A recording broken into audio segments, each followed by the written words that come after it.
Hello everyone and welcome back to Carvenus 14. Now today we are going to be talking about everybody's favourite Madam Magistrate of Huanglong, Jinhsi. Now, Jinhsi is pretty strong. As you all have probably seen, Jinhsi hits for a few 100,000 at pretty much not really that much needed investment. In fact, my Jinhsi with a full setup, alright, bear in mind, I do have her R1, I do have her weapon, and I also do have her first sequence as well, her S1.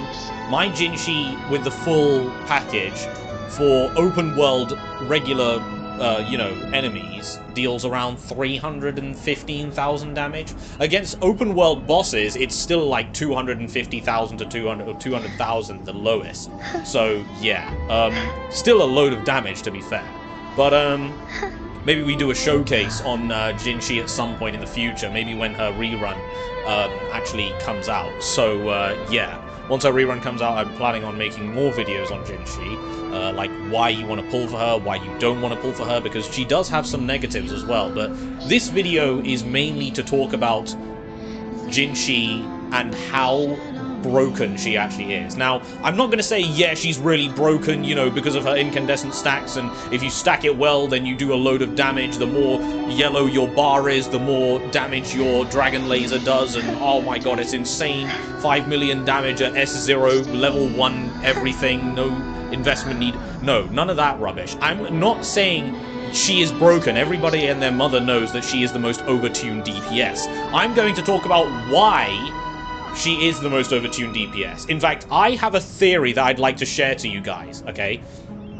And this theory might actually make sense if you think about it, especially for veteran players of, well, the title rival of this game, which is basically Genshin. At least it's being compared a lot to Genshin, which definitely makes sense, an open world anime gacha RPG, right? So it makes sense for these two to be compared, but they have a very, very similar thing, especially when it comes to Jinhsi, alright? They have a very big similarity, and Kuro Games made Jinhsi stupid in terms of damage, okay? I mean, look at these multipliers. At level 10, okay, well, to be fair, this isn't a fair representation because I do have Jinhsi, like, completely maxed.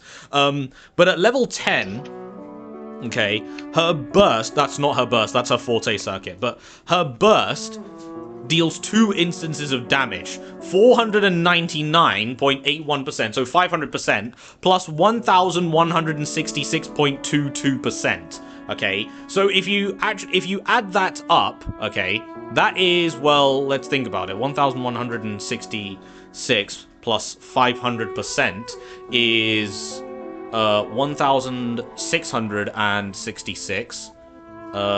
Yeah, minus 22, no, sorry, minus 19, sorry, not 22. Minus 19 is 1,600 and, yeah, 1,665.81 plus the 22 is, okay, yeah, so 1,666.01% total damage, okay? Yeah, so apologies for the math session there, but 1,666.01% is the damage the Jinhsi's burst does in total, combined, because it does one instance and then another instance now, okay? And then there's her Forte circuit, which is, well, these numbers actually do scale quite well, alright? Yeah. But this is the Illuminous Epiphany, Solar Flare, and the Stellar Damage. The Solar Flare is like the initial hit, and then the Epiphany is the massive one that happens at the end, right? So if you have 50, okay, yeah, so 45, right, well, 40 multiplied by 50 is 2,000, okay? 5 multiplied by 250 is 250, so 2,250 for 45%, but then you have to reduce it by a little bit, so 4,248-ish percent, okay, with the 50 stacks. Then you need to add on, like, you know, yeah, so 250, yeah, like, basically, all you guys need to know is it's around 2,700 in terms of damage, the entire dragon laser bit, okay? Yeah. So, yeah, why on earth did they make Jinhsi so damn powerful? Also, I'm pretty sure Jinhsi, at least before Shorekeeper came out, Jinhsi's intro skill, I'm pretty sure, was the strongest in the game, because her intro, because yes, at level 10, it is 159%, but they also gave Jinhsi an extra 50% damage multiplier on top of that, so it's, in actuality, it's actually like, you know, 209.05%. So yeah, I'm pretty sure at the time, before Shorekeeper came out, it was the highest in the game. Shorekeeper with her enhanced intro skill does actually do more damage than Jinhsi's one, I'm pretty sure. But yeah. So why on earth did they make Jinhsi so damn powerful? Well, there's actually a simple reason, in my opinion, and for those of you guys that haven't played Genshin Impact, this won't make that much sense to you, but I will try and explain it as much as possible. And even for those of you guys that have played Genshin, but haven't played in the very beginning, like, I've been playing Genshin since patch 1.0. I'm literally a day 1 player. Well, technically a day 2 player, but that's besides the point, right? In patch 1.1, Zhongli was released, okay? Like, Zhongli came out in patch 1.1, and he was hyped up to be a really, really strong DPS character. Now, I know what you're thinking. Zhongli's not a DPS, though. He's a support. You see, that's the issue. At the time, leaks were still new, right? Leaks were still new. Hoyoverse didn't really think that leaks would be that big of a problem, but people actually managed to leak Zhongli's entire gameplay out, right? And from the looks of it, they actually, from the looks of his damage numbers and everything, Zhongli was actually looking to be a DPS. The thing is that Hoyoverse actually, or well, at the time, MiHoYo actually changed him into a support, or they originally wanted to make him a support, but his numbers were quite high in the beta. A lot of people thought that he was going to be a DPS because of it, but it turned out that he was actually just a support. Now, people got mad over that, and they actually ended up buffing Zhongli in patch 1.3, but there are other characters that came out that were really weak. Why didn't they buff them? Well, it's simple. Zhongli, as a character, what is his identity? He is the Geo-Archon of Liyue. Now, to put that in real world terms, he is effectively the god of China, right? Because Liyue represents China, okay? And Zhongli, being the god of Liyue, means that he represents the, you know, the Chinese deities and things like that, right? So, a lot of the Chinese people, when they actually got Zhongli on release, were really, really annoyed, because they effectively thought that Hoyoverse, or MiHoYo I should say, at the time, scammed them, right? Yeah, because Zhongli was so, seen to be a DPS in the actual beta, and, you know, people thought that he was going to be an actual DPS, but of course, anything that is in a beta should never be taken for granted, right? It can easily be changed.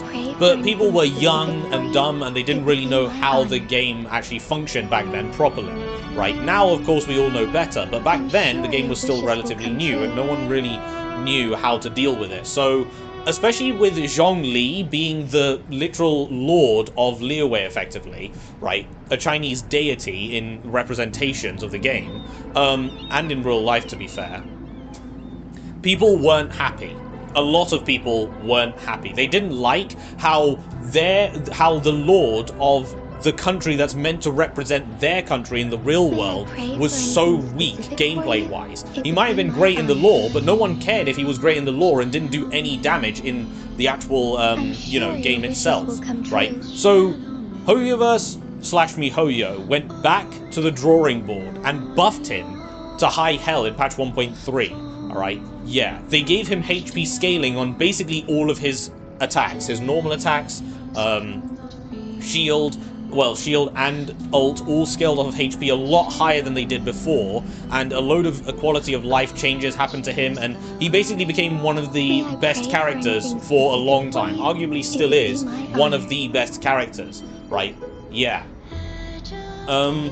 So, yeah, Zhongli got buffed quite a lot. In fact, he's the only character that actually did get directly buffed by miHoYo themselves, right? Like, as in, they went back to the drawing board, sat down and said, this is clearly not working, people are annoyed, we have to do something about this. Why don't we just buff Zhongli to high hell and hope that solves everything? Alright, we may as well at this point. They did that, directly buffed him. You know, they came out with patch notes and stuff like that for patch 1.2 about what they were doing with Zhongli. And, yeah, the patches actually went out in 1.3, and he ended up being one of the strongest characters in the game, like, for a long, long time. Even till this day, Zhongli is still a very, very strong character, and that's all because of the backlash that the Chinese audience were giving to miHoYo, right? So, yeah. Now, if we actually think about it, how does that correlate with Jinhsi? Simple. Who is Jinhsi?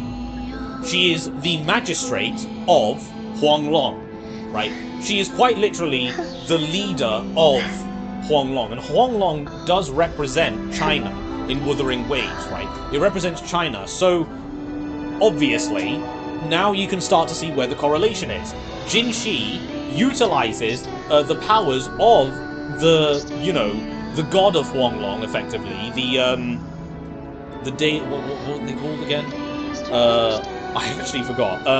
Yeah, I actually forgot what their names were, but, you know, you know, Jue is one of the 7 effective deities, alright, in Solaris 3, and Huanglong, he is the deity, or she is the deity, technically, because Jue sounds like a female, at least. She is the deity of, you know, Huanglong. So, if Jinhsi, the leader of China in Wuthering Waves, who used the powers of the god of China in Wuthering Waves, she has to be strong. If she's shown as being weak, what does that show of, you know, the Chinese representation of, you know, the game representation of China, right? Exactly. Their leader is weak, can't really stand up for themselves, and their god is also really weak, can't really do much on their own either, right? So, they had to overtune Jinhsi, right? They had to overtune her, because imagine if Jinhsi just didn't do any damage. That wouldn't be a good look, especially for a powerful figure like Jinhsi, right? Who uses their deity's powers, right?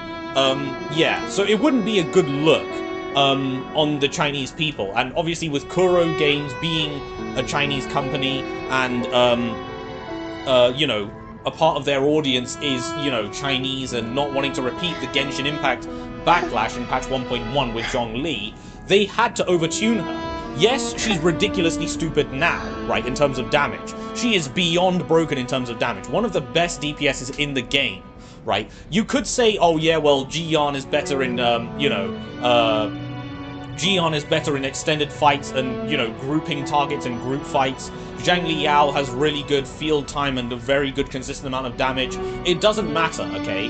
Like, people only care if they see 5 million damage in, like, 2 seconds, okay? Because that's what sells. And let's be honest, would you rather a character do 40,000 damage over 10 seconds or 300,000 damage in 2 seconds? Like, that just looks more impressive, doesn't it? Yeah. I'm so sure your wishes will come true. The thing is Jinhsi has to be overbearingly powerful, right? So as to not repeat a mistake like they did with Genshin. Kuro made Jinhsi broken on purpose because they knew how much backlash, or they were worried about how much backlash they would get if a figure representing China of this status was going to be weak, right? They knew the consequences, or they didn't want for those consequences to happen again. That's my personal theory. I personally believe that's what Kuro Games were thinking. They thought, if we make Jinhsi, like, even slightly stronger, I don't think it's going to sit right with a lot of people, right? So we have to make sure she is overbearingly powerful for a good while. And she came out in patch 1.1, and people, and there are rumors saying that Camellia is actually going to be, in terms of the actual numbers and damage calculations on paper, she's going to be just as strong as Jinhsi. Yeah. Which will be very, very interesting, to be fair. But, like I said, Kuro had to make Jinhsi overbearingly powerful just so that the people of China aren't annoyed, right? Because the last time that happened, things didn't end up being so good, right? So, yeah. But now, Jinhsi is out. Jinhsi is one of the strongest DPSs in the game. She is actually a lot faster in terms of boss clears as well, compared to the other DPSs in the game, right? As for group stages, you could say she's still the strongest just because of how quickly she can deal damage, right, in such a short time frame, right? And in the endgame mode for these games, most of the content is like time-based, at least Tower Adversity and stuff like that, but you know, you need to do a lot of damage quickly, especially in a game like Wuthering Waves, where if the boss is alive for any longer than it needs to be, you are in danger. Like, genuinely. That is the type of game Wuthering Waves is. So the faster you kill something, the better. So, yeah.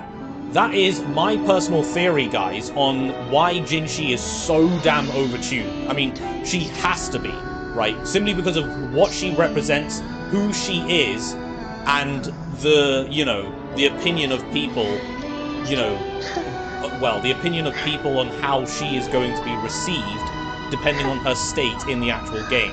They had to make her overbearingly powerful so that people are, satisfied with her, right? And what she represents. Of course, the one major consequence to that is now everyone just seems really, really weak compared to Jinhsi, but that's why we don't really use Jinhsi as, a marker for DPSs, because Jinhsi is in her own league right now. Everyone else needs to be compared with each other, but Jinhsi just sits at the top, waiting for an opponent to come by. And Camellia might be that opponent, but we'll just have to wait and see. So, yeah. But anyway, guys, that's basically been this video. Let me know in the comments down below what you guys think, what your theory is on why Jinhsi is overbearingly powerful, because she didn't need to be this overbearingly powerful, but I think my theory kind of has some truth to it, maybe. Who knows? So, yeah, but anyway, guys, I have been Carvenus14 and still am, and I hope to see you all in the very next video. I will see you all in the very next video. I didn't need to repeat that, but here we are. Anyway, guys, I'll see you all. God damn it! Alright, goodbye!